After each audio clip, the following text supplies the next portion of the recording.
What's up, dudes? Max here, back with another update for you guys that are Final Fantasy VII fans. I want to keep these as current as possible with all the news and information that's been happening, and December has been pretty damn good to us in terms of events and stuff exposing things about the game, especially in a huge Famitsu article that recently got translated talking about several details in the upcoming release of Final Fantasy, including the main scenario being completed. But what does that mean? A lot of people got very confused by this. The scenario of the game being completed doesn't exactly mean that Final Fantasy VII Part 1 is done. The game's scenario being done, all it really means is that its outline, its main story, the script, essentially, its storyboard, that's pretty much what they mean by that. They know exactly what's going to happen, the events that are going to transpire, now they need to flesh things out. And they even went on to say characters like Biggs, Wedge, and Jessie, not being a part of like the main scenario, they're going to have them have more character, more variety, and actually give them a lot more than they had in the original game, which is good because they now look like real, like flesh and blood characters, and you see those characters and you want to know more. You want to know how they became part of Avalanche and everything like that. That was one big news piece that happened with the big article that was translated recently. So this scenario being done doesn't mean that the entire game is finished. They're moving at a much faster pace than we thought, but all it means is that they now know what's going to happen within the game. Now they just need to put everything around it.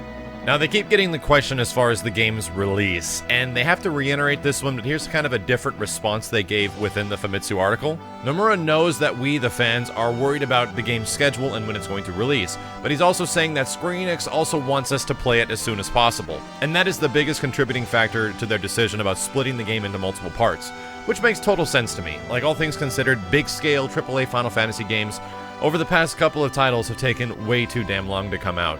And as long as they can flesh out one core story that happens around one major area, like Midgar is a good example, then that works. Like I said, if they focus on Midgar, they don't have to worry about the assets of the open world and just make Midgar bigger. That's a lot less creative that you have to put into one game than a whole bunch of games that have Midgar, open world, and everything where you have to start cutting content to actually make it come out before 2020. They also said that some parts in the Final Fantasy VII compilation were kind of difficult to understand, but they're going to be connected better in the remake. Now, if you go back and think about the compilation of Final Fantasy VII, which happened several years ago, it included a few titles, including Crisis Core was the big one, Dirge of Cerberus was another big one, Advent Children, the movie, was a pretty big one, and there's also Before Crisis, which was a mobile game about the Turks. And I'm pretty sure the one they're really talking about is a little bit of stuff that happens in Before Crisis, as well as Crisis Core, mostly because Advent Children and Dirge of Cerberus happened post Final Fantasy VII. Is a very low possibility that we're going to be seeing the after FF7 events within the remake, but I'm really confident that they're going to fit a lot of what happens in Crisis Core into this part of the game, or into the overall expanding multi-parts of the game. Zack's story is so ridiculously important in FF7 that having it be a side mission, which is essentially a small cutscene in the Shinra Mansion, is kind of hilarious. Like, if you think about it, Vincent being a side quest and Zack being a side quest, all that stuff, Lucretia, like, that's just... It feels like it's so part of the main game that it needs to be a part of the main game and not some random thing that you have to find in the world, so I'm very happy about this. The big one is that they mentioned that they're not able to discuss online components about the game right now as they're focusing on the main game itself, which was kind of a surprise to me, because if they're saying they're not talking about online, that means that there is going to be an opportunity for them to talk about online in the future. So in some way, Final Fantasy VII Remake is going to have multiplayer connectivity, something along the lines of an online component in the future, which is pretty awesome. As if it's something that gets you back into the game to replay multiple times, a battle arena type situation where you can fight other players. I have no idea what they're planning on doing, but it'd be something very good to keep the game fresh and in people's minds, and something that you can return to outside of the main story. A big question was that the Kingdom Hearts games, Kingdom Hearts 3 is a huge title for Square right now, and what exactly is happening? They're having like 3 huge games in development between Final Fantasy 15, Kingdom Hearts 3, and Final Fantasy 7 Remake, and it turns out that since the same engine is being used for Kingdom Hearts 3 and FF7 Remake, which is Unreal Engine 4, they're taking a bit of development staff from the Kingdom Hearts crew. They're not completely pulling them over full-time, but what they're doing is taking a lot of the technological prowess that the guys have learned on the Kingdom Hearts project, because it looks like that's been in development a bit longer, so that the development of FF7 Remake doesn't turn into the nightmare that is Final Fantasy 15. A big one was that Nomura also said that the actual visuals, the visual fidelity of the characters, the soldiers, the environments is going to get a lot better. I'm assuming he's also talking about the battle system, because the battle system we saw in the gameplay trailer didn't look the best. It was running kind of par for course, dropping to about 20 frames a second on average and even lower at times. So you can definitely tell that what they have currently for the effects and the actual engine producing the visual fidelity they want isn't up to what they actually want it to be the standard, which is good. I do feel that they can pump a more consistent visual standard, like in terms of frames per second, out with the Unreal Engine than they could with maybe some other engines. So the big hope I have is that this game eventually comes to PC and we can run it in whatever frame rate we want. Here's one that's kind of a shock, where he said that Final Fantasy VII's famous opening where the camera zooms in across Midgar is probably going to be changed in the remake. That, you know what we're talking about, the classic sweep that starts in with Aerith, goes out to the top, title screen, and then zooms in on Cloud to start the bombing mission.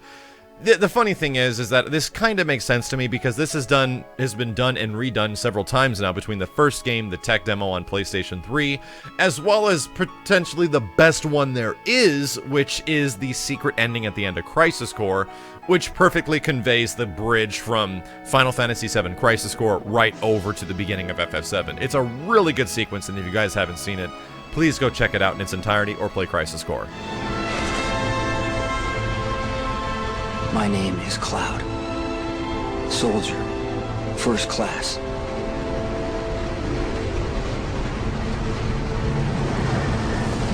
There's going to be, of course, a lot more people living in Midgar, a lot more scenes of humans actually living their lives within the city and how the city affects their life, which is good, because that's just a part of fleshing out Midgar as a town. And if we're going to be spending the majority of Final Fantasy VII Remake in this town, you better believe that you better give us reasons to like or hate certain parts of it and actually get emotionally attached to it, because in FF7, it kind of serves as the opening, the beginning to a huge game that starts a very big journey to eventually get you to the top of the planet to do a whole bunch of stuff with Sephiroth. Right now, FF7 Midgar is going to be, well, the remake Midgar is going to be a very important, critical part of the beginning of the game, because it's not just going to be the beginning of the game, it's going to be the almost entirety of FF7 Remake, I think. They haven't actually confirmed how much of Midgar is going to occupy FF7 Remake, but based on everything they're saying, Midgar is going to be a very, very, very important factor and bigger than it's ever been before, which is why I think it's going to be the entirety of the first game. The ATB system is likely to change, though. We got confirmation of this kind of before, but what's interesting is that it's going to go a complete revamp and be called something different. It's not going to be the traditional ATB system we know from before, and they are also saying that there is going to be other systems that we don't know yet but will involve party members. So this makes perfect sense, because there should be things that you can do to team up with other members in the party when you have 3 characters fighting a bunch of enemies on screen, as well as the fact that you can pilot each individual character if you choose. You don't actually have to be Cloud the entire time. You can switch over to Barret, and we saw this happen during the trailer. So it's good that they're going to put some part of party cooperation in there, because just think of all the sick things you can do. This also really reminds me of Chrono Trigger, so if you can add more things that are like team attacks and you can change your team dynamic in some way, you're going to make a lot of people really happy. That's about it from the interview. There's a couple other points that are kind of important, but also really don't show a lot of what's going on. The big one is that they called this the ending message to the fans. They were saying that this is an enormous train. Final Fantasy VII is going to take a bit longer to reach the station, but use this time to prepare yourselves for the journey and the battles ahead. It's good that they did this interview as quickly as they did, because a lot of people were very worried, and a lot of people are still very worried. I still feel that Square needs to be very transparent with everyone about this, because it's clear that you're not going to make everybody happy. You have people like me that have been waiting so long for something, and no matter what they end up doing, I'm going to be happy because it exists in some way. I'm going to be very much on the more positive end of the spectrum here, but they can do things that I'll be like, you know what, I don't completely agree with what they're doing in that situation, and all in all, I might actually like seeing the opening of FF7 recreated with all the good graphics and everything like that, but at the same time, I see where they're coming from. I see what they want to do with it, and if it takes multiple games for them to fit everything that we liked about Final Fantasy VII into the remake compilation, whatever the multi-game series is going to be called, then so be it. I'd prefer to have it than not to have it, and I'd prefer the game to come out within the next couple of years other than opposed to 4 to 5 years from now, because games don't really happen like that nowadays. Like, usually, like Final Fantasy 15, like Resident Evil 5, you hear about these games so long ago. You get these original trailers that came out, and the final game looks nothing like the original trailers because they revealed the game too early, and so much changes over the span of that time. It makes me feel that they're much further in development than we thought, and it looks that way, and the way they're talking about everything means that this game could actually be a reality very soon. It's not going to be the full realized giant spectrum of the reality we want from Final Fantasy VII, but it's going to be something to start off everything.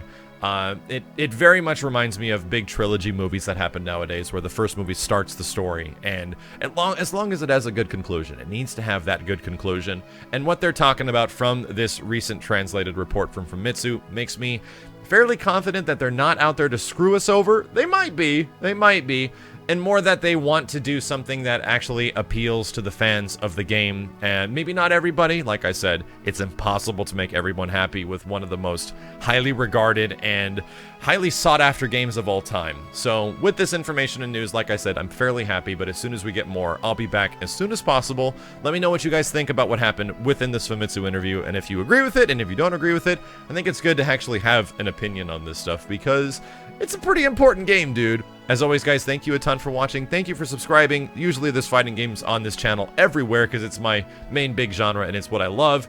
But it's kind of weird that Final Fantasy VII is my favorite game of all time, especially considering that I play a lot of different stuff. I'll be back with more as soon as possible. My name is Max, and I'll see you next time.